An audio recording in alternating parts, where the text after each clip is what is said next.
Primo confronto pubblico all'insegna del fair play tra i due candidati alla presidenza della regione Alberto Stefani e Giovanni Manildo. A entrambi le richieste del privato sociale del Veneto, le organizzazioni che rappresentano gran parte degli enti del terzo settore attivi nell'ambito sociosanitario, assistenziale e educativo. Le risposte direi che sono state soddisfacenti, quindi siamo molto ottimisti che poi vengano effettivamente realizzate. Oggi ci troviamo invece con sfide molto importanti, con bisogni crescenti, risorse non infinite e che vanno affrontate in maniera adeguata, e quindi una partnership importante fra il mondo del terzo settore, la cooperazione sociale e la politica, quindi l'ente pubblico, è indispensabile per offrire un buon livello di vita alle persone che abitano il Veneto.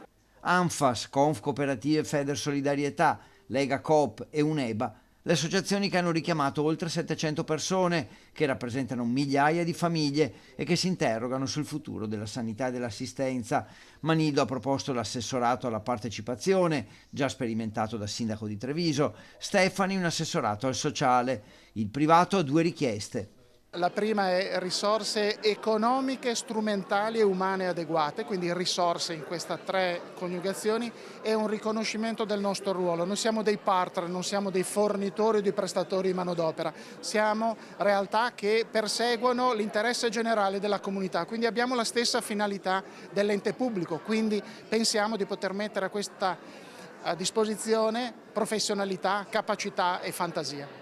Tutto è inserito nell'agenda sociale 2025-2030. Le sfide sono quella della disabilità, della salute mentale, della terza e quarta età e ancora infanzia e minori e inserimento lavorativo.